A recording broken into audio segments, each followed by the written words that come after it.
Halo semuanya, kembali lagi nih di podcast BEM FBA. Nah, teman-teman, kali ini kita akan bahas mengenai hal yang lagi dibincangin di era anak muda, yaitu anak muda sekarang kan pengennya punya penghasilan nih, kalau tapi pengennya antribut alias satset. Iya, tapi pastinya hari ini podcastnya bakal seru banget nih, karena kita akan membahas mengenai UMKM dengan tema langkah praktis dan efektif untuk mulai membangun UMKM. Ya, yang pastinya kita akan mendapatkan tips and triknya dari narasumber kita yang udah berpengalaman dan udah punya bisnis UMKM sendiri. Betul banget Kak Dian. Tapi sebelum mulai ngobrol santai dengan narasumber kita, boleh nih kita kenalan dulu. Halo, aku Dela dan aku Dian. Dan di sini kita udah bersama narasumber kita. Boleh nih Kak langsung perkenalan aja.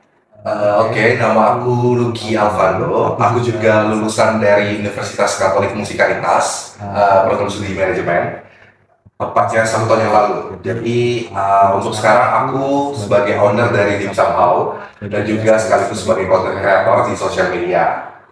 Jadi Lucky ini merupakan salah satu lulusan dari Unika Musikalitas. Nah, bisa nih kok kita langsung mulai ngobrol-ngobrol santainya. Nah, karena Koko alumni dari Unika Musikalitas, kami mau tanya, bagaimana sih proses yang Koko lalui dari awal sampai Koko lulus dari Unika Musikalitas, dan ada nggak nih Koko pengalaman yang berkesan dari Koko setelah lulus dari Unika Musikalitas?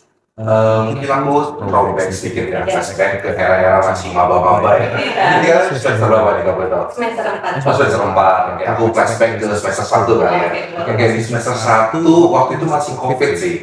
Ya, jadi kita untuk kegiatan kemahasiswaannya masih online. Lalu jadi untuk kegiatan perkuliahan juga online, jadi daring.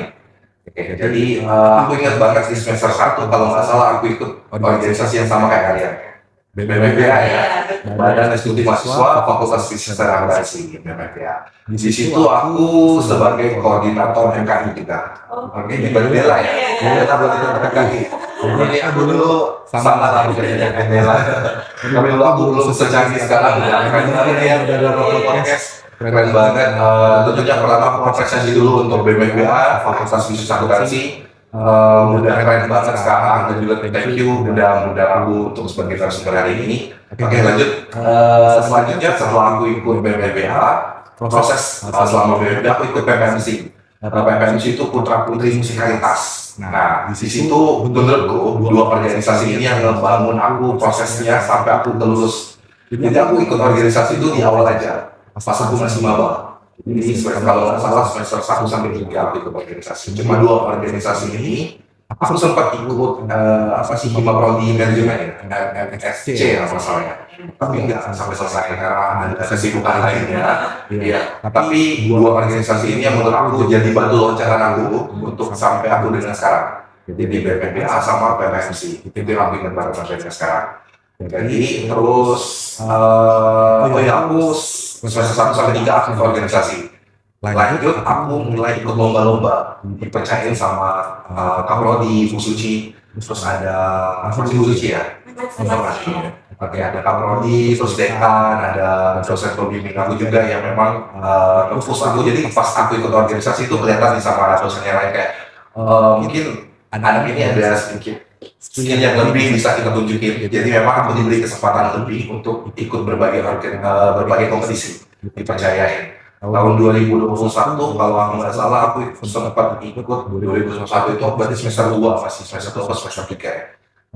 Ikut lomba itu pertama kalinya aku ikut lomba sebagai mahasiswa di tingkat provinsi Sumatera Selatan, di tingkat Sumsel. Itu lombanya lomba ide bisnis kreatif. Jadi lomba yang memang ditujukan untuk kategori umum. Jadi bukan hanya mahasiswa yang tanding, tapi kita dari UKMC tanding membawa nama UKMC juga melawan berbagai kompetitor lainnya yang memang secara umum ya. Jadi memang tanding sama usaha-usaha yang lain. Jadi puji Tuhan ya pada saat itu diberi kesempatan untuk pertama kalinya juga jadi juara 1 di lomba ide bisnis kreatif. Waktu itu kalau nggak salah diadain oleh Dinas Pemuda dan Olahraga Provinsi Sumatera Selatan. Ya, puji Tuhan banget sih, baru ikut lomba pertama sebagai mahasiswa diberi juara 1. Waktu itu ada gubernur masih, Bapak Gubernur, jadi kita diapresiasi juga sama Bapak Gubernur. lalu aku ikut lomba lagi. Jadi memang fokus aku lomba ini selama perkuliahan dari semester 3 sampai aku lulus. Lomba fokusnya di bidang bisnis karena memang kan aku juga prodi manajemen ya, jadi memang lombanya lomba bisnis. Oke, lanjut setelah juara satu lomba ini bisnis kreatif Ispora ya, lanjut kalau nggak salah di tahun 2021 akhir itu aku ikut lomba Honda Business Challenge. Nah, Honda Business Challenge itu memang tingkat umum juga, tingkat provinsi Sumsel. Jadi lomba-lomba yang diadakan untuk bisnis plan di tingkat umum. Jadi pertama kita kayak ngumpulin proposal bisnis, lalu kita presentasi, dan puji Tuhannya lagi pada hari tadi itu dapat juara satu lagi, juara satu lomba Honda Business Challenge 2021. Terus 2022 ada ikut lomba lagi. Nah, kan itu masih tingkat umum, jadi tadinya tingkat umum. Lalu 2022 diamanahkan juga, diberi tanggung jawab sama pihak kantor kemahasiswaan itu buat ikut lomba di tingkat nasional. Jadi itu pertama kalinya aku harus ikut lomba di tingkat nasional. Jadi dan itu pertama kalinya juga aku naik pesawat. Iya, kalau lomba. Jadi kita bertiga, aku sama temanku yang lain. Aku sebagai ketua tim dan temanku dua lagi, kita berangkat ke Makassar. Di Makassar, Sulawesi Selatan. Dan semuanya fully ditanggung oleh kampus. Dari pesawat, penginapan, uang jajan, sampai selama kita persiapan mau lomba, itu semuanya ditanggung oleh kampus. Dan aku berterima kasih banget sama OKMC yang kasih ruang buat aku sama temen aku untuk mengasah bakat kami. Jadi kita lomba ke Makassar, dibayarin full sama OKMC. Lanjut, di situ kita ketemu berbagai mahasiswa lain. Ada UI, ITB, hampir seluruh Indonesia lah pada saat itu. Jadi semua bisnis dipresentasi. Pertama, mungkin aku jelasin singkat dulu. Untuk bisnis plan itu, kita buat proposal bisnis dulu. Proposal bisnis sudah dibuat, dikumpulin, terus diseleksi. Masuk final, baru kita berangkat untuk presentasi. Nah, di presentasi itu, puji Tuhannya lagi, hasilnya kita dapat juara satu di tingkat nasional. Bawa nama baik UKMC. Puji Tuhan banget sih, karena itu pertama kalinya kita berangkat ke nasional bawa nama UKMC dan diamanahkan juga menjadi juara satu. Jadi kita dari Makassar, puji Tuhan dapat juara satu. Juara satu itu lawan universitas terbaik di Indonesia ya? Banyak, kalau nggak salah ya, ada ITB, IPB Bogor, terus ada UI ya kalau nggak salah. Pokoknya banyak sih, emang universitas lain memang. Kalau nggak salah waktu itu ada 50 tim lebih, dan kita juara satu, puji Tuhan. Keren banget ya? Bangga banget ini. Lawan universitas terbaik di Indonesia. Iya, puji Tuhan sih. Universitasnya negeri semua ya, sedangkan kita kan universitas swasta, jadi juara satu itu. Sebenarnya agak sedikit pesimis pada kayak, yaudah kita enjoy aja, yang penting kita berangkat lomba dan kita kasih yang terbaik, dan nggak taunya menang juara satu. Nggak expect juga sih, tapi ya puji Tuhan juara satu. Terus, yang aku ingat tuh selama proses lombanya. Nah, proses lombanya ini bikin aku sangat sangat berkesan sampai dengan sekarang. Karena proses lomba aku sebelum berangkat itu sangat didukung oleh dosen, khususnya dosen prodi manajemen ya. Dosen prodi manajemen itu ya kayak kita disupport banget. Kalau nggak salah ya. Tapi bisnis yang aku bawa ke Makassar itu bisnis, aku boleh spill nggak ya? Jadi bisnisnya itu bisnis keripik tulang ikan tenggiri. Kalau biasa kan kalau biasa kita UMKM kan pakai dagingnya. Kalau ini kita tulang ikan tenggiri, kita jadiin keripik. Nah, semakin dosen-dosen UKM ini, khususnya dosen manajemen, mereka yang kayak ngatur, membantu kita sampai tahu nggak? Keripik itu dijemur di UKMC. Di mana ya? Di loteng, di pinggir-pinggir apa ya sih kayak di genteng-genteng ini. Itu dosen ngelewatin jendela, bayangin Pak Muli ya.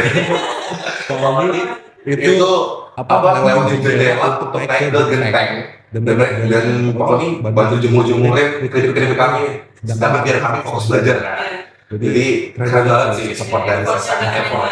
Terus kita ada kumpul di satu rumah dosen juga, dan yang lebih semangat itu dosen. Iya. Jadi kayak alat-alat semuanya tuh disiapin dosen. Jadi kita tuh kayak siapin badan kita dan siapin bahan-bahannya. Jadi kita sampai sana kita tinggal buat videonya dan semuanya disiapin dosen. Puji Tuhannya memang kita disupport secara full oleh dosen sih. Jadi bukan cuma kami as a team, tapi dosen juga bantu kami dalam persiapan jadi juara satu itu. Apa lagi ya? Kalau untuk lomba sih sebenarnya masih banyak, tapi yang lebih berkesan udah aku 3 itu. Karena memang itu yang lebih lumayan sih. Kalau yang lainnya kayak di tingkat kampus ada, tapi lebih banyak yang tingkat kampus. Terus di tahun 2023 aku diamanahkan juga sebagai mahasiswa berprestasi UKM sih. Ya, jadi karena melihat banyak prestasi-prestasi, puji Tuhan dikasih amanah lagi, dikasih tanggung jawab sebagai mahasiswa berprestasi UKMC. Itu sebagai mahasiswa berprestasi UKMC dikirim lagi untuk lomba di tingkat regional wilayah 2. Jadi ada 4 provinsi, Sumsel, Bangka Belitung, Bengkulu, Lampung kalau nggak salah. 4 itu ditanggung lagi. Jadi ada ribuan universitas, terus dipilih 6 terbaik. Nah, terbaik ini masuk final. Dan tujuannya aku masuk ke final ini.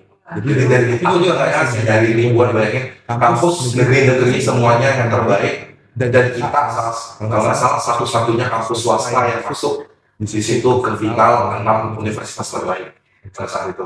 Dan itu final offline ya, bukan online. Kalau sekarang kalau nggak salah masih online, tapi pas zaman aku offline kemarin tadinya. Puji Tuhan banget sih, bisa bangga juga sih sebagai kampus swasta, kampus universitas Katolik ya. Jadi bisa bawa nama UKMC juga ke luar gitu. Bersyukur banget. Terus di tahun 2023 juga aku ikut Koko Cici Sumatera Selatan.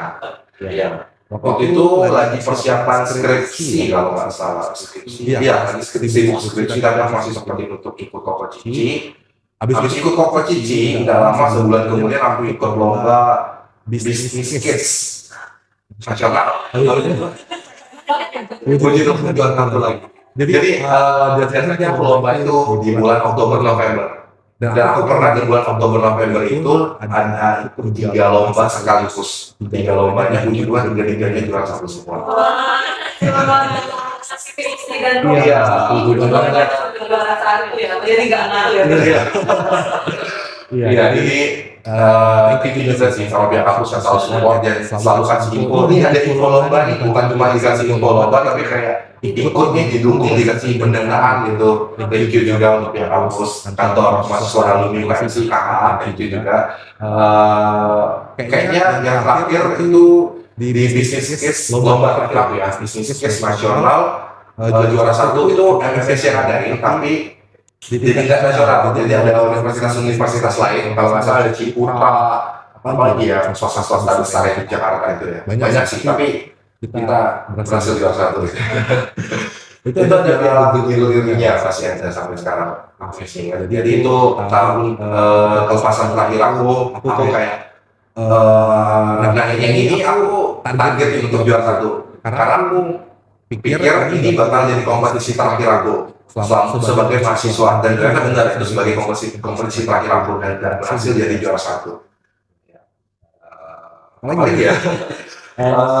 Kemarin tahun 2024 mungkin beberapa bulan yang lalu ya, akhir tahun ini bertepatan dengan wisuda kemarin, wisuda UKMC. Itu aku nggak ikut wisuda karena aku berangkat ikut lomba.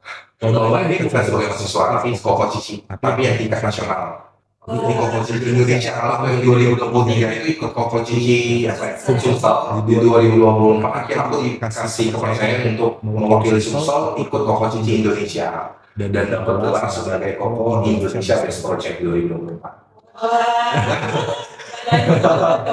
Ini sih ada kegiatan sama ini ya, kurang lebih seperti itu. Untuk organisasi 2 yang tadi yang sebutin, itu aja sih. Ternyata pengalaman Koluk ini selama berkuliah di sini banyak banget ya, sampai nggak jadi sebenarnya karena di UKM itu banyak organisasi. Iya. Ya aku bisa bukan bermaksud bandingin sama kampus lainnya, tapi yang aku rasain di kampus UKM itu banyak banget organisasinya. Jadi kita tuh sebagai mahasiswa tinggal pilih kita interestnya kemana. Kita punya interest ke bisnis, kita masuk ke organisasi ini. Kita punya interest yang ini, kita masuk ke sini. Jadi kita tinggal pilih enak jadi kuliah di UKM itu. Aku bangga banget sih. Juga dukungan dari dosen ya, juga ada peluang untuk meningkatkan bakatnya Iya. itu ada didukung oleh dosen. Adanya dukungan dari dosen itu juga bisa buat kita termotivasi ya. Yes. Oke, kalau kini nggak hanya aktif di bidang akademik nih teman-teman, seperti ikut lomba bisnis tadi, juga di bidang non akademik, pemilihan kompetisi, PPMC, dan organisasi lainnya. Nah teman-teman, selanjutnya kita bakal ngobrol tentang bisnis UMKM Koloki di kalau boleh tahu nih kok, apa sih yang menjadi motivasi Koko untuk membangun bisnis ini? Oke, terus terang ya. Pada saat itu, ini belum 1 tahun. Tapi pada saat itu aku lagi stres skripsi ya. Iya. Jadi kalau aku pada saat itu justru kalau aku kalau fokus skripsi doang nggak ngapa-ngapain, aku pusing nggak ada ide. Jadi gimana sih cara ide aku tuh? Betul-betul aku kan bisnis manajemen ya program studinya. Jadi aku pikir gimana cara ide-ide yang ada di otak aku ini keluar semua. Karena aku nggak bisa ikut lomba lagi nih. Karena udah semester akhir, udah waktunya untuk fokus skripsi. Daripada aku udah ikut lomba nggak bisa, udah aku coba buka bisnis. Terakhir lah ini somehow. Ini kalau nggak salah di bulan Juni apa bulan Mei tahun kemarin, baru belum 1 tahun. Tapi sebelum ini kan aku udah belajar cara buat bisnis dan lain sebagainya. Pernah kan kalau di manajemen itu ada namanya mata kuliah kewirausahaan. Kan pernah dia Pak? Bukan sih, manajemen. Kalau di manajemen itu ada mata kuliah kewirausahaan. Nah di situ kita dibuat bisnis. Nah pada saat itu aku ngambil lu pasti namanya tahu kayak nugget itu sih. Nah dari situ aku belajar cara mengelola bisnis dan lain sebagainya, praktek hukum membuat bisnis, menjalankan bisnis. Karena aku udah dapat ilmu dasarnya, jadi aku coba buat dan nuangin udah di misal tahun ini. Tapi dasarnya sih sebenarnya karena aku suka makan dimsum sih. Iya. Nah, di yang lainnya kalau stres itu kan ada diri, kenapa buka usaha ya, dan juga ngambilnya dari mata kuliah ya, berarti itu mungkin pengalaman Koko ikut lomba-lomba bisnis. Nah, pertanyaan sedikit kok tentang lomba, balik lagi ke lomba. Nah, Koko kan ikut lombanya mulai dari semester 3, nah itu langsung dapat juara 1. Nah, sebelumnya Koko masa SMA itu udah pernah ikut lomba lagi atau baru semester 3 langsung bisa juara 1 itu loh kok? Nah ini pas SMA sih puji Tuhannya juga sering ikut lomba bisnis plan, juara 1 juga. Jadi di MUSI. Jadi statusnya aku masih SMA tingkat nasional aku waktu itu statusnya sebagai masih sekolah ya, SMA ya, anak sekolah. Tapi MUSI yang ngadain lomba bisnis plan. Jadi di tingkat, aku lupa regional ya, Sumatera Selatan, tapi MUSI yang sebagai tuan rumah, aku lihat MUSI yang ngadain, terus aku ikut, dan kita juara 1 di MUSI. Terus di MDP sempat juga ikut lomba sebagai mahasiswa, sebagai siswa kelas 11 atau kelas 12 ya. Terus juara 1 juga, puji Tuhannya. Orang bilang sih aku juga bingung.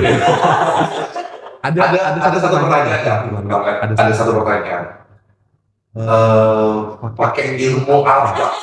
Kok bisa juara 1 terus ya? Pada dari juara 1. Benar, kalau kamu sensitif, aku bukan bermaksud meninggi, tapi itu juga ada sedikit karena juga. Kalau dari CV aku tuh kayak berbagai lomba aku ikutin hampir semuanya, itu juara 1 semua. Dan hampir semuanya itu bisnis plan, karena aku suka di bidang bisnis ya. Dan ada orang nanya pakai ilmu apa sih, kok bisa gitu ya? Sebenarnya ilmu bukan ilmu yang ini ya.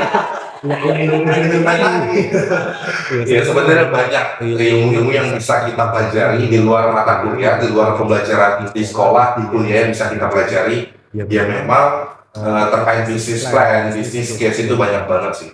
Jadi emang itu kuncinya. Nah, motivasi Koluki ini keren banget ya. Jarang ada orang motivasinya pusing skripsi gitu. Koluki kayaknya. Nah, kan kalau motivasinya tadi karena pusing skripsi dan juga tahu dari mata kuliah. Nah, kalau strateginya kok, strategi yang digunakan itu kalau boleh tahu bagaimana kok? Dan mungkin kok juga dapetnya dari mata kuliah atau ikut lomba. Oke, strategi ya. Ini baru 1 tahun, belum 1 tahun. Tapi aku ingat di 3 bulan pertama itu setiap kita open PO itu selalu over. Tadinya aku cuma sekali open PO terima 50 box, tapi karena orang ngecek terus, jadi kita sampai pernah satu PO itu 100 box. Wow. Bukan 100 box itu ya, ada paket yang individu. Ini kan paket birthday box ya. Ada paket individu yang satu boxnya isi 6. Itu satu kali PO dapat 100 box di beberapa bulan pertama. Nah, strateginya karena aku sebagai content creator juga ya, pekerjaan aku ya. Jadi memang kalau misalnya teman-teman belum tahu yang di rumah ya, yang lagi nonton, aku itu content creator di sosial media. Jadi aku buat konten yang memang kebetulannya niche-nya itu juga F&B. Jadi memang makanan. Jadi yang aku review itu makanan-makanan. Jadi karena followersku ini lumayan interest ke makanan, jadi ketika aku launching produk makanan kayak boom, langsung Pengen cicip semua gitu. Awalnya iseng-iseng Iya. pusing skripsi. Tadinya pusing skripsi pengen buat, ternyata makin pusing. Karena aku nggak bisa ekspektasi sih, langsung itu. Langsung dikenal. Iya, bener banget. Jadi kayak langsung aku nggak bisa bilang viral ya, karena mungkin bisa dibandingkan orang lain, mungkin orang lain produknya lebih viral lagi. Tapi yang aku rasain, aku bersyukur banget produk aku yang sekali PO bisa 100 box pada saat itu. Yang menurut aku pribadi itu sudah sangat viral. Karena ekspektasi aku sekali aku PO itu kayak cuma di bawah 50 box, mungkin 25 box lah ya. Tapi ini bisa sampai 100 box setiap aku PO, dan seminggu itu bisa 3 kali PO. Dan strateginya itu aktifin sosial media. Ya, di sosial media itu untuk sekarang, di zaman sekarang, sosial media itu penting banget. Aku nggak bisa bilang, kita nggak bisa bilang nih, aku punya bisnis, aku nggak bisa sosial media. Aku nggak ngerti nih pakai sosial media buat konten. Ya udah, lu bayar orang untuk buat konten-konten itu. Karena di era sekarang itu penting banget konten-konten. Kalau kamu nggak bisa buat konten, kamu bayar orang untuk buat konten. Gitu. Jadi konten itu hal yang sangat-sangat yang aku rasain ya, strategi penting adalah membuat konten secara konsisten. Kuncinya konsisten. Jadi kamu targetin nih, seminggu mau posting berapa kali? 3 kali, ya udah 3 kali. Gak usah tergantung kapasitas kamu. Jadi kalau kamu sanggupnya 3 kali, jadi seminggu buat 3 kali. Jadi kalau kamu sanggupnya 5 kali, ya udah seminggu 5 kali. Tapi karena kapasitas aku pada saat itu dulu cuma 3 kali, jadi aku buatnya 3 kali. Tapi setiap minggu aku selalu posting di jumlah yang sama 3 kali. Jadi konten-konten aku coba buat ikutin tren. Jadi tren-trennya kita ikutin nih. Ada tren kita ikutin, kita modifikasi bahwa kita promosi di besar seperti ini. Gitu. Terus aku launching kalau nggak salah juga aku udah research kalau dimsum birthday cake ini aku yang kita dimsum yang pertama di Palembang untuk dimsum mentai birthday cake ya, itu yang pertama. Karena itu yang pertama, jadi bisa peluang aku nih, opportunity aku untuk lebih mempromosikan. Jadi aku promosikan tentang dimsum birthday cake. Jadi kata kunci yang aku pakai kalau selama ini kan kita kue itu kan kue manis ya. Jadi kita konsisten promosiin pakai kata kunci, kita mau dikenal sebagai apa? Karena aku pengen dikenal sebagai dimsum birthday cake pertama di Palembang. Jadi aku selalu pakai kata kunci, ini dimsum cake pertama di Palembang dan juga birthday cake anti mainstream. Jadi kita harus temuin dulu kunci kita mau promosiin kita sebagai apa di bisnis kita. Itu untuk sosial media ya. Karena aku selalu pakai keyword itu untuk aku promosi terus. Jadi selalu konsisten, aktifin di Instagram, di TikTok sekarang ya udah ramai. Nah, kesalahan aku pada saat itu karena kita SDM-nya masih kurang. Jadi aku belum gunakan TikTok pada saat itu. Tapi baru-baru ini aku udah mulai coba aktif TikTok. Jadi aku aktif di Reels saja sih kemarin, tapi di Reels saja udah musuhan udah lumayan ramai. Nah, teman-teman, ini beberapa strategi yang digunakan oleh Kolukini yang utamanya aktif di media sosial. Itu penting banget. Karena itu penting banget, dan Kolukini juga content creator F&B. Jadi lebih banyak nih orang yang mau coba dimsum how-nya. Kami pengen tahu juga nih kok, kalau misalnya untuk langkah pertama yang Koko lakuin untuk membangun UMKM ini, langkah pertama banget Koko ngapain selain yang pusing skripsi tadi? Oke, pernah nggak kita lihat kalau misalnya kita buat di sosial media nih kita buat akun dulu sosial media, misalnya nih namanya apa ya brandnya, misalnya mie Palembang ya, itu jual-jual mie Palembang, terus kita buat mie Palembang, kita sering ketemu kayak tulisannya coming soon doang, udah setahun tapi masih coming soon doang, dan itu terjadi sama aku beberapa bulan. Jadi aku udah buat akun dimsum how, udah buat karena aku udah mau launching, tapi karena tadi sibuk-sibuk juga kan nggak sempet, jadi karena kesibukan lainnya akun itu cuman tulisannya coming soon doang. Akhirnya aku memotivasi diri aku kembali kayak aku pengen nih buat bisnis, bangun bisnis. Jadi aku udah mulai postingan pertama. Jadi aku pada saat itu nggak usah mikir apa konten yang aku mau posting, ya udah posting aja dulu. Dan apa yang kamu punya posting aja dulu gitu. Jadi aku udah mulai aktif Instagram, dan yang paling penting informasi. Jadi pertama kita buat akun sosial media dulu sebagai sarana kita mempromosikan produk kita. Yang kedua, kalau kalian lihat di akun dimsum how postingan pertamanya itu testimoni. Jadi aku bawa dimsum how ini kan belum dijual nih ya, bawa ke teman-teman aku, bawa ke pas aku lagi nongkrong, aku bawa ke tempat temanku, aku kasih cicip dimsum how, aku videoin dan suruh mereka kasih testimoni dimsum how ini gimana rasanya. Dan itu jadi postingan pertama dimsum how. Kalau nggak salah yang aku ingat sih, postingan pertama dimsum how itu testimoni dari dimsum how dari teman aku sendiri. Jadi memang bisnis kita itu khususnya di sosial media, orang pelanggan pertama itu pasti orang terdekat kita. Benar. Jadi kita harus kasih testimoni ke teman terdekat kita, testimoninya dapat, kita upload di sosial media biar orang lain yang tadinya kayak apa sih bisnis ini? Oh ternyata orang lain udah cicip, ternyata enak nih. Jadi orang lain kayak tergiur untuk mencoba. Kalau udah upload testimoni, lalu informasi yang kita cantumin di sosial media itu harus lengkap. Kayak nomor telepon ya. Jadi orang yang mau order produk kalian gimana sih? Jadi cantumin nomor telepon, terus bio Instagram kalian, itu sih yang penting. Dan menurut aku sampai sekarang nih, kadang aku ada di fase kayak lagi sibuk banget urusan lain. Jadi dimsum how ini Instagramnya nggak kepegang sama aku.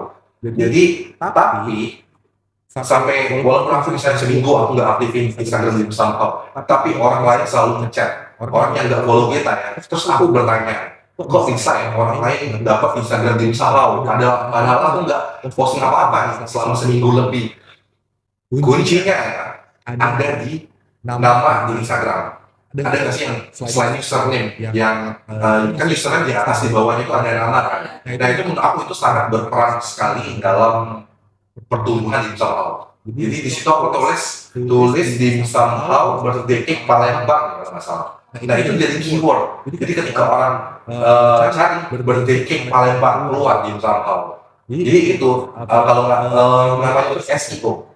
Jadi SEO itu kita manfaatin, search engine optimization ya kalau nggak salah namanya. Itu kita manfaatin. Jadi kuncinya di situ. Kita cantumin, misalnya kita jual baju ya, misalnya konveksi. Kita bikin baju konveksi Palembang. Jadi ketika orang cari baju konveksi Palembang terdekat, muncul bisnis kita. Jadi CEO itu penting di situ.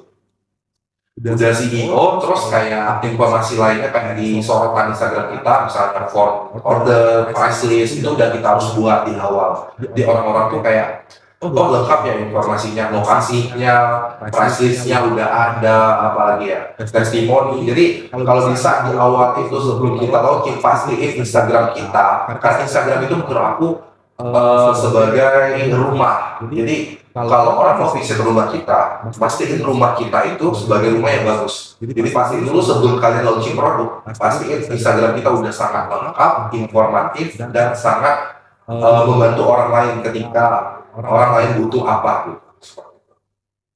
Oke, ternyata langkah pertama kalau Lukini juga lumayan banyak ya. Pertamanya aktifin dulu media sosial. Iya, terus kasih juga review ke teman-teman karena teman-teman suka posting di Snapchat. Iya, benar. Dan tag dimsum how juga bisa ngasih tahu teman-teman yang lain. Nah, terus kalau setelah kita punya motivasi, usus strategi, dan juga langkah pertama itu yang penting kan kita aktif di sosial media. Yang penting tuh konsisten di sosial media ya kok. Karena kan sekarang orang-orang kalau lihat di sosial media pasti pengen coba nih kayak gitu. Nah kalau misalkan bisnis UMKM ini untuk pemula kok, tapi dia masih bingung mau buka di bidang apa. Menurut kok kayak cocok untuk pemula nih di era sekarang itu di bidang apa? Oke, mungkin aku sebenarnya disclaimer dulu ya, aku bukan seseorang yang expert banget di bidang ini, tapi mungkin aku bisa kasih tips sesuai experience aku, karena emang lumayan lah ya untuk khususnya mahasiswa ya, banyak nih mahasiswa UKMC yang memang bingung mau buka bisnis apa, apalagi ada mata kuliah kewirausahaan itu yang kita bukan dituntut ya, diharuskan untuk menciptakan suatu bisnis, karena kita akan dilahirkan sebagai seorang bisnis manajemen gitu ya. Yang pertama mungkin menurut aku bisnis apa yang kamu suka, apa yang kamu interest ke bidang itu. Contoh, aku tadi karena aku suka makan, karena aku seorang content creator di bidang F&B makanan, aku launching produk makanan. Kan nggak mungkin, aku nggak suka misalnya contoh ya, aku nggak suka motor nih misalnya, tapi tiba-tiba aku jualan produk-produk motor yang tadinya aku mau promosiin, tapi aku nggak tahu nih apa nama-nama ini gitu loh. Jadi menurut aku cari tahu apa yang kamu suka. Jadi kalau yang kamu suka itu enak menjalaninya. Jadi ketika kamu suka, kamu happy menjalaninya. Jadi nggak berat sebelah gitu loh. Jadi misalnya nih kamu suka apa? Kucing.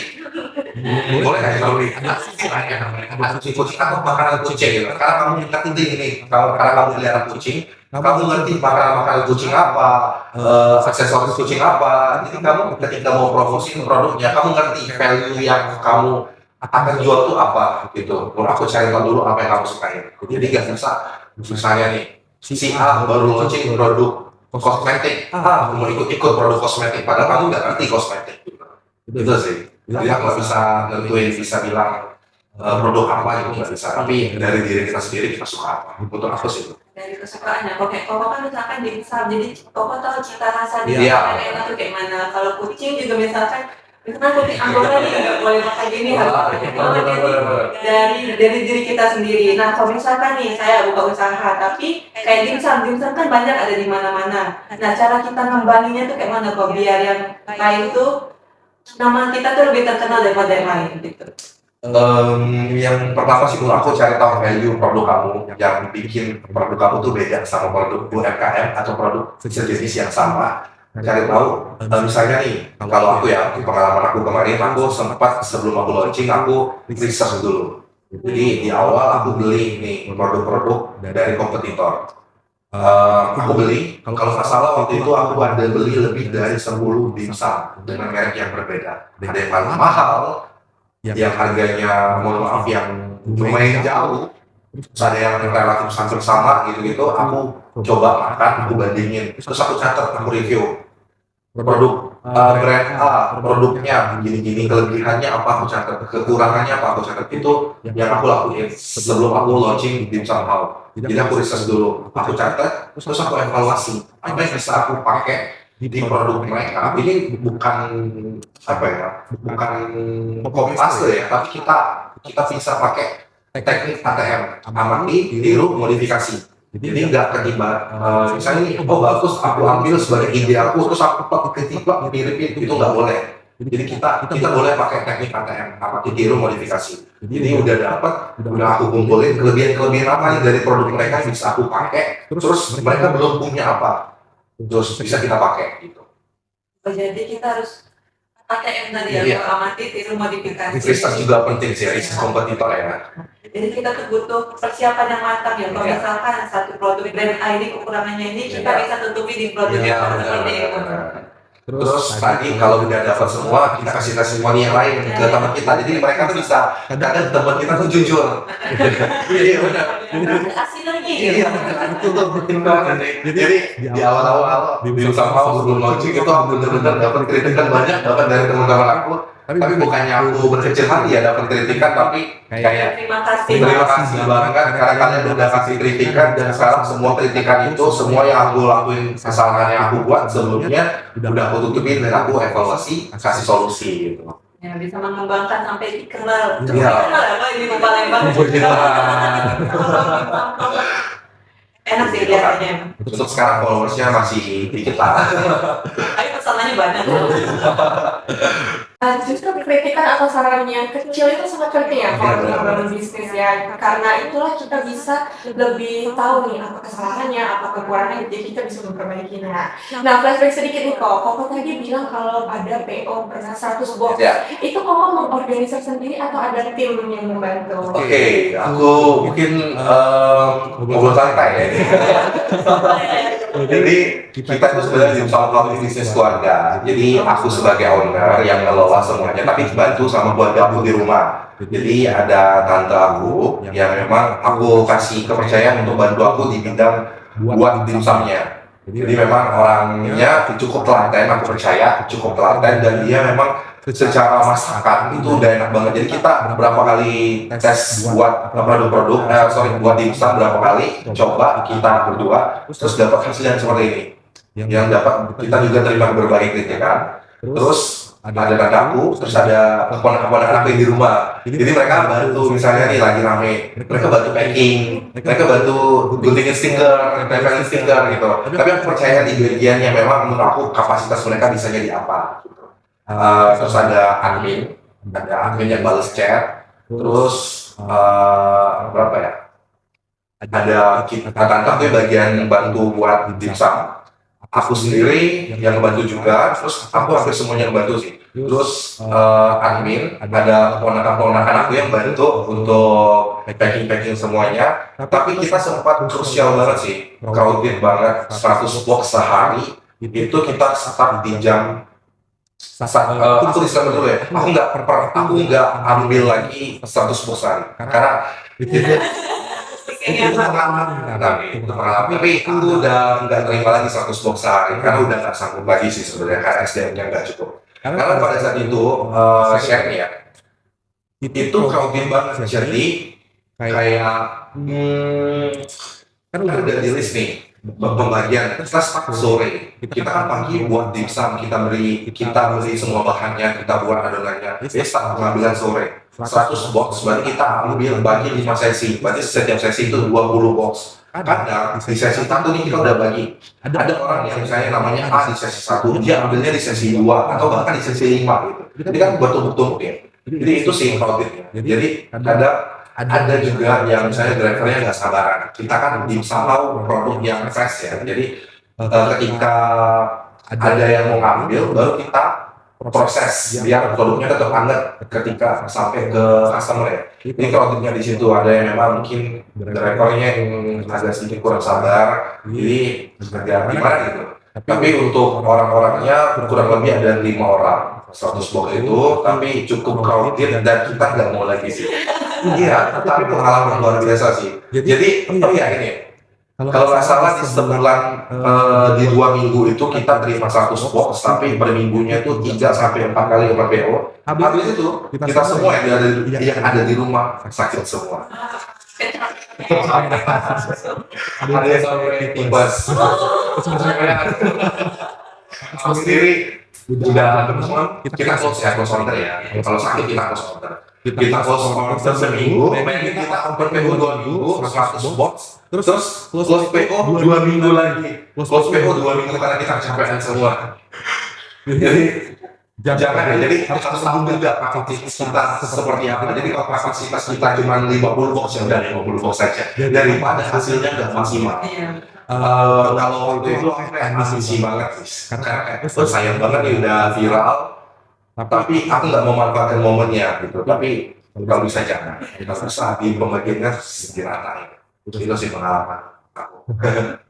Keren banget nih keluarga Koloki sangat mensupport ya. Iya, benar-benar. Saling bantu. Apa yang keponakan-keponakan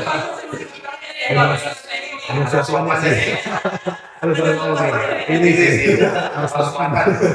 Tapi itu juga yang bikin Koloki semangat banget, Iya. karena ya support dari keluarga sampai keponakan Iya. tante. Oke, selanjutnya salah satu yang sering dibingungin nih kok pelaku UMKM pemulai itu pendanaan. Oh ya. Nah, dari menurut Koko sendiri nih, pendanaan yang bisa dimanfaatkan itu dari mana aja? Sebenarnya pendanaan yang pertama itu ada modal sendiri ya. Nah, modal sendiri itu kita bisa pakai sebagai modal untuk kita berusaha. Kalau modal sendiri, tapi yang paling aman itu modal sendiri. Jadi kita tahu kapasitas kita modal sendiri gimana. Terus yang kedua mungkin kita bisa menggunakan modal keluarga. Kita pinjam keluarga, terus kita kasih tahu nih kita bakal pulanginnya tuh jangka waktu berapa lama. Tapi kita harus tahu dulu bisnis ini menguntungkan nggak. Terus kira-kira kalau di bisnis plan itu bisa kita hitung kayak HPP jualnya berapa, terus dapat balik modalnya itu di bulan berapa. Kalau di bisnis plan itu kita belajarnya gitu. Jadi aku lupa sih namanya apa, tapi kita hitung semua pengeluaran, kita totalin, kita targetin kita mau untuk berapa persen. Lalu bakal keluar rumusnya, kita bakal balik modal untuk semuanya di bulan keberapa. Kita hitung dulu. Kalau misalnya teman-teman di rumah pengen tahu, mungkin bisa cari tahu di Google, di internet itu banyak banget, di jurnal-jurnal bisa dicari tahu. Setelah itu kita kasih tahu ini HPP-nya di bulan, misalnya di bulan ini keuntungannya akan balik modal di bulan ketiga atau bulan kelima gitu modal keluarga. Terus selanjutnya juga kalau aku nggak salah itu ada kayak bank BUMN itu, kalau boleh mention itu ada BRI Mandiri, mereka ada program UMKM. Jadi program CSR mereka. Jadi mereka mendanakan kita UMKM diberi dana lalu disupport seperti peralatan-peralatan dan lain sebagainya. Itu bisa dicari tahu lebih lanjut terkait itu. Terus kalau misalnya kita sebagai mahasiswa itu banyak juga program-program kita di pendanaan. Kalau nggak salah, aku pernah ikut P2MW. Itu program pendanaan mahasiswa kayak program kewirausahaan gitu. Jadi kita buat bisnis, kita diberi dana oleh pemerintah, tentang jalanin, terus kita dapat untuk bisa dibagi rata, terus juga untuk kemajuan dari pembelajaran di kampus seperti itu. Jadi banyak banget sih sebenarnya program-program yang kita bisa manfaatin. Tapi menurut aku yang paling aman sih modal pribadi ya. Tapi ada sih bisnis-bisnis yang nggak perlu pakai modal. Aku pernah jualan nggak pakai modal tapi untungnya banyak. Jadi sebenarnya bisnis dimsum ini bukan yang makanan. Sebelum-sebelumnya aku udah pernah cobain bisnis, bukan gagal sih, lebih ke Oke, aku jelasin dulu ya. Aku dulu zaman sekolah itu jualan Polaroid. Jadi Polaroid itu kayak kita cetak Polaroid ya. Jadi kita punya foto, kita cetak. Jadi aku nggak punya modal karena pada situ aku sebagai siswa. Tapi aku pengen punya uang jajan lebih. Jadi aku jualan Polaroid dan target itu teman-teman aku sendiri. Dan memang puji Tuhannya juga lumayan ramai dan bisa untuk nambahin jajan. Tapi aku nggak ada modal. Karena aku pakai sistem PO. Jadi sistem PO-nya gini. Aku list dulu, aku open PO. Orang-orang list,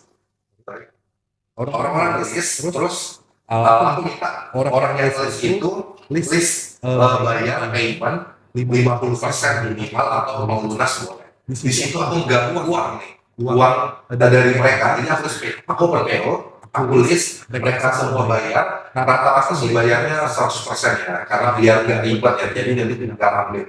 Aku udah dapat misalnya aku dapat 1 juta dari list PO itu, aku pakai 1 juta itu untuk modal aku buat Polaroid itu gitu. Jadi kita sistem PO dari yang aku nggak punya modal, terus aku sistem PO pertama, terus aku pakai modal dari yang order, aku pakai lagi, terus keuntungan yang dari PO pertama yang aku simpan dulu, nggak pakai untuk jajan atau untuk aku pribadi, aku simpan dulu untuk aku PO selanjutnya gitu. Itu sih tipsnya kalau misalnya kita nggak punya modal tapi pengen buka bisnis, coba cari bisnis yang kira-kira kita bisa open BO, terus kita bisa pegang dulu uangnya, terus kita jualin gitu. Oke teman-teman, menurut kalau kini lebih baik menggunakan modal sendiri. Iya, kalau pribadi ya. Ya, tapi juga bisa nggak menggunakan modal, tapi dilihat dulu di bidangnya apa, jangan sembarangan Iya, bisnis ya. Dan juga yang pasti kita harus yakinin customer-nya kalau kita akan memberikan barangnya itu. Iya, betul, jangan udah bayar.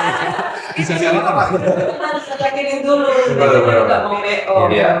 Nah kok, setelah beberapa penjelasan nih dari motivasi sampai pendanaan kan itu baru rencananya nih kok, rencana mau buka bisnis. Nah, Koko pernah nggak selama perencanaan itu ada masalah yang bikin Koko pesimis kayak apa nggak usah buka ya kayak gitu. Dan juga bagaimana sih cara Koko tuh menanganinya sampai Koko bisa mengembangkan tim somehow ini? Permasalahan apa ya? Lebih ke SDM ya, kalau permasalahan aku alami ya, SDM yang kurang. Sebenarnya karena kita buka di rumah sendiri, jadi kita maunya orang-orang yang kita kenal yang kerja sama kita. Jadi aku belum hiring orang yang dari luar, aku hiring orang dari luar tapi sebagai admin, jadi kan jauh ya kerjanya. Jadi menurut aku SDM, jadi karena SDM-nya terbatas, permasalahannya di situ, jadi solusinya ya kita bekerja atau kita jualan sesuai kapasitas kita. Gitu. Mungkin permasalahan lain apa ya? Apa tadi pertanyaan? Masalah selama perencanaan bisnis. Oh, perencanaan bisnis. Perencanaan bisnis permasalahan sebenarnya ke kurang konsisten. Terkadang kita udah semangat menggebu-gebu di awal. Kayak aku punya ide nih, pengen buka dimsum how, mungkin punya bisnis dimsum. Semangat banget tuh di minggu pertama. Terus di minggu-minggu berikutnya mulai turun semangatnya, mulai turun. Jadi kayak lama-lama Instagramnya cuma tulisan coming soon. Nah, jadi menurut aku konsisten. Coba cari tahu dulu. Yang benar-benar kamu pengen, yang kuncinya di situ konsisten. Terus permasalahan mungkin apa ya? Kita buka bisnis tapi nggak sesuai menurut aku ya, nggak sesuai dengan apa yang kita interest itu tadi. Dan jelasin tadi ya. Iya.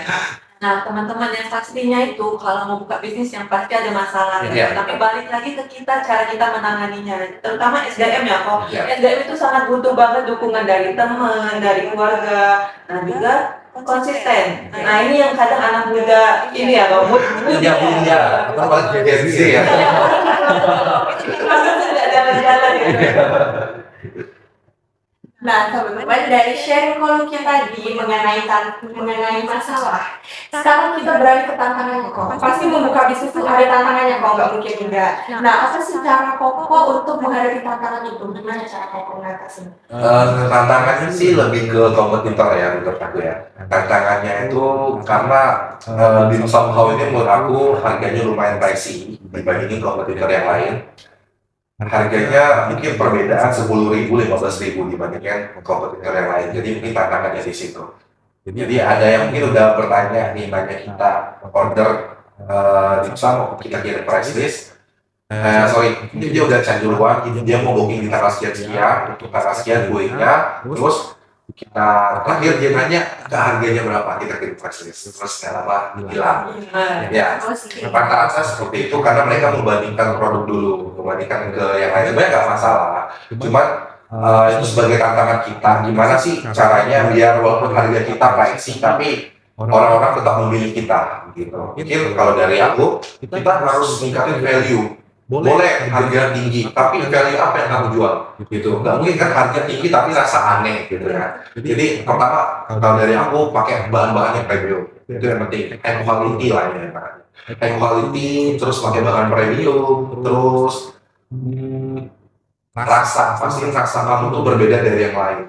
Dan juga mungkin dibanding yang dimsum yang lain, dimsum how mungkin pakai bahan-bahan yang premium, dan juga kita pakai dua daging, ada daging ayam dan daging udang. Di situ mungkin salah satu keunggulan. Dan juga di mentai kita itu pakai mentai saus Jepang, terus juga ada mentaiko, ada tobiko. Itu kalau kalian lihat itu di kayak ada biji-biji warna merah itu tobiko, jadi kayak telur ikan.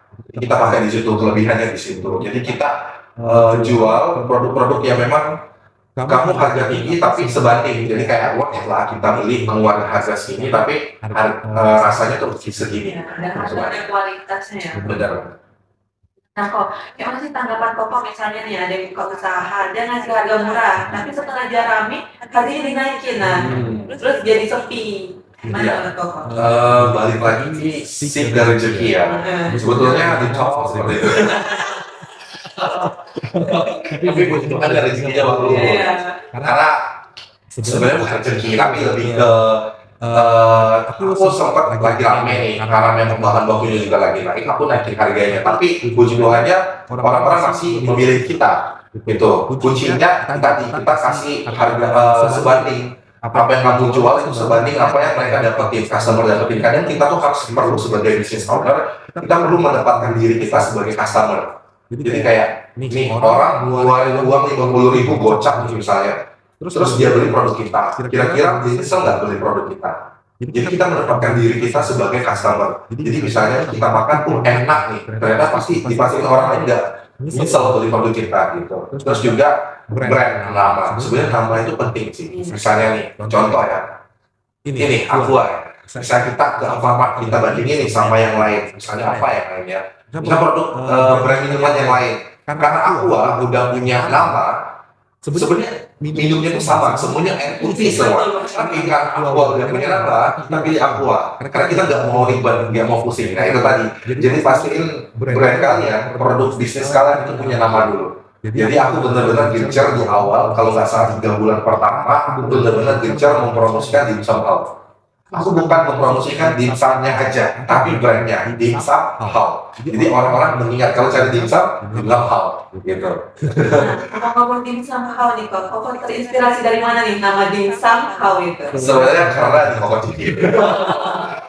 Iya, di Koko Cici itu ada salam, namanya Ni Hao. Jadi Ni Hao itu salam dari Koko Cici. Jadi aku mau sesuatu yang aku ingat terus. Jadi karena Ni Hao itu aku selalu ingat terus, jadi aku pakai Dimsum Hao tadi. Jadi Hao juga aku artinya bagus. Anti Hao itu bagus, baik. Jadi aku pakai Dimsum Hao, nanti dimsum yang bagus dan baik. Jadi kalau bisa nama yang kita pakai itu untuk doa kita di bisnis kita gitu. Oke, mengenai sharing dari kalau kita tadi nih mengenai tantangannya itu kompetitor yang paling utama. Tapi itu tergantung dari owner bisnisnya sendiri nih bagaimana menghadapinya. Kayak kalau gini ada paket birthday ya untuk Dimsum House ini sendiri. Dan juga pasti dukungan, lagi-lagi dukungan ya, kalau dukungan dari Koko Lomba juga ada dukungan dari dosen, Koko buka usaha ada dukungan dari keluarga, itu yang paling penting. Dan juga semua usaha pastinya ada persiapan yang matang ya Koko bisa ambil dari pengalaman lomba, bisa ambil dari pengalaman mata kuliah. Nah, dan juga pastinya ada strategi yang digunakan untuk menghadapi masalah jika yang tidak diinginkan. Nah, udah disinggung nih tadi sama Ko Lucky, katanya kalau Gen Z cuma sampai coming soon. Tapi teman-teman setelah nonton ini dan dapat tips and trick dari Ko Lucky, kita bisa sampai coming successful entrepreneur. Betul banget nih Kak, teman-teman ini harus sampai sukses gitu ya. Jangan takut soon, dan sampai coming soon aja ya Kak. Jangan takut buat mencoba memulai bangun UMKM sendiri. Karena kalau kita nggak mencoba itu kita nggak tahu kok ya. Oke teman-teman, nggak terasa nih udah di penghujung podcast kita. Seru banget dari tadi ngobrol sama Ko Lucky. Topiknya seru banget, tapi sayangnya waktunya udah habis. Kita ucapkan terima kasih kepada narasumber kita hari ini yang keren banget dari The Owner Dimsum House. Terima kasih Ko Lucky atas motivasi, tips and trick yang diberikan kepada teman-teman. Baiklah, aku Dia Dan aku Della serta narasumber kita kali ini Ko Lucky Alvando mengucapkan terima